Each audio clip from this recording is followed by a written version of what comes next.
13 বছর হয়নি কেন? ঘাটাল মাস্টার প্ল্যান করতে গেলে আগে জমি অধিগ্রহণ করতে হবে। কেন্দ্রীয় সরকার টাকা নিয়ে বসেছিল, 50% কেন্দ্র দেয়, 50% রাজ্য দেয়। মমতা বন্দ্যোপাধ্যায় একটা মিথ্যাবাদী। প্রণব বাবুর সৌজন্যে Kaleghai, Kapaleshwari, Khirai, Chandia master plan execution হয়েছে ময়না, ভগবানপুর, পটাশপুরে। তার জন্য আগের সরকার জমি অধিগ্রহণ করেছিল। কাঁদি মাস্টার প্ল্যান এক্সিকিউশন হয়েছে, তার জন্য জমি অধিগ্রহণ হয়েছে।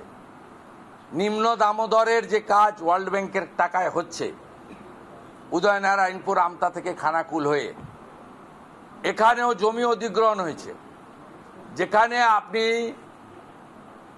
সংস্কারটা করবেন, তার জন্য ঘাটাল মাস্টার প্ল্যানের পরিকল্পনায় জমি অধিগ্রহণের বিষয় রয়েছে। জমি অধিগ্রহণ করে কালেক্টরেট, মানে ডিএম।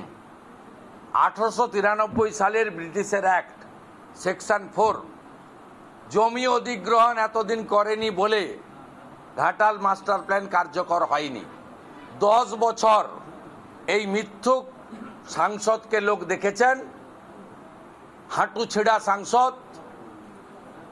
আমার তো লজ্জা লাগে যে কি করে সংখ্যালঘুরা অ্যালাউ করছে ইফতার পার্টিতে, যার দুটো টাকনু দেখা যাচ্ছে, মানে হাঁটু, কি করে অ্যালাউ করছেন আপনারা ভাতার জন্য? আজকে এই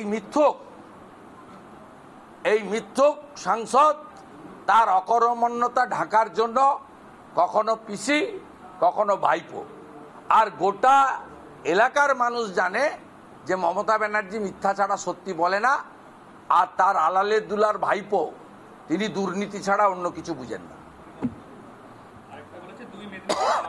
কৃষকদের চোখে জল কেন? প্রধানমন্ত্রী বারবার কৃষক উন্নতির কথা বলেন, কৃষকদের চোখে জল দেখতে পাওয়া যায়।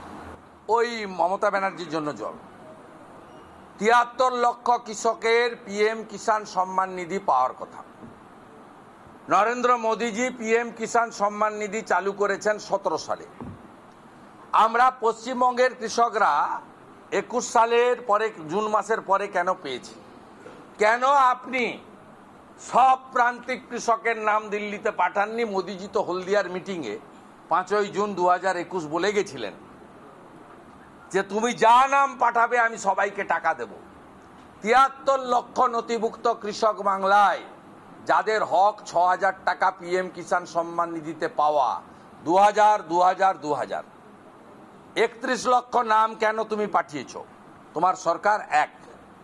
দ্বিতীয় হচ্ছে, গোটা ভারতবর্ষের সব রাজ্যে পিএম ক্রপ ইন্স্যুরেন্স যোজনা চালু আছে। 19 সালে এপ্রিল মাস থেকে মমতা বন্দ্যোপাধ্যায় প্রধানমন্ত্রী ফসল বীমা যোজনা প্রত্যাহার করেছেন। এর ফলে ধান চাষি শুধু নয়, হর্টিকালচারে যারা আছেন, পান চাষি, ফুল চাষি, এখানে বাদামের চাষ হয় এবং আলু, এই চাষিরা কেউ ক্ষতিপূরণ পাচ্ছেন না। অথচ 19-এর 31 মার্চের আগে স্টেট ব্যাংক অফ ইন্ডিয়ার মাধ্যমে শস্য বীমার ক্ষতিপূরণের টাকা সরাসরি কৃষকরা পেয়েছেন।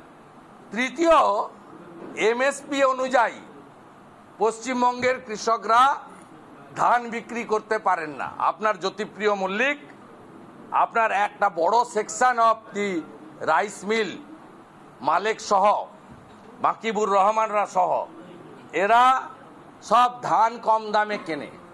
আপনি যদি ডেবরার কৃষকদের জিজ্ঞেস করেন, 2350 টাকা করে এবারে এমএসপি করেছে ভারত সরকার, কে কে পেয়েছেন দেখবেন 1500 1600 টাকা করে বস্তা বাড়ি থেকে নিয়ে চলে গেছে।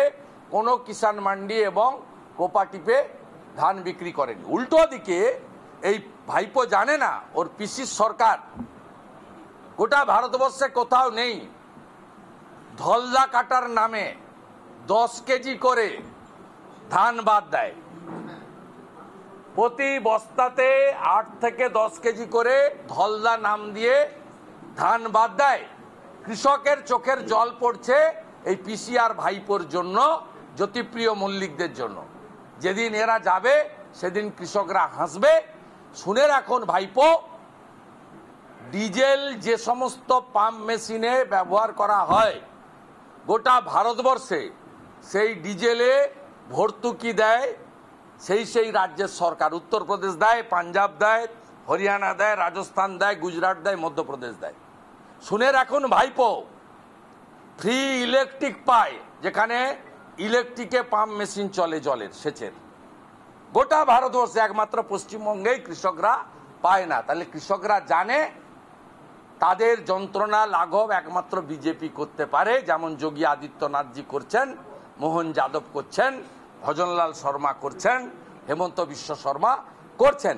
আর যারা ফ্ল্যাট বাড়িতে থাকে, প্রাসাদে থাকে, এক ছটাক জল জমি নেই, কখন আপনার তলা ফেলতে হয়, কখন নিড়ানি দিতে হয়, কখন রোপণ করতে হয়, কখন ধানটা কেটে ফসলটা তুলতে হয়, কখন জলটা দরকার হয়, কখন সারটা দরকার হয়, এই কলকাতা, দক্ষিণ কলকাতার এই ফ্ল্যাটে থাকা লোকরা জানে নাকি?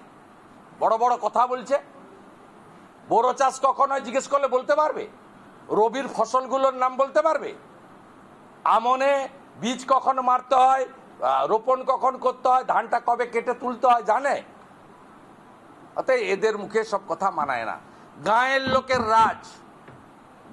লোকের রাজ যেদিন ফিরবে সেদিনই কৃষকদের দুর্দশা মুক্ত হবে।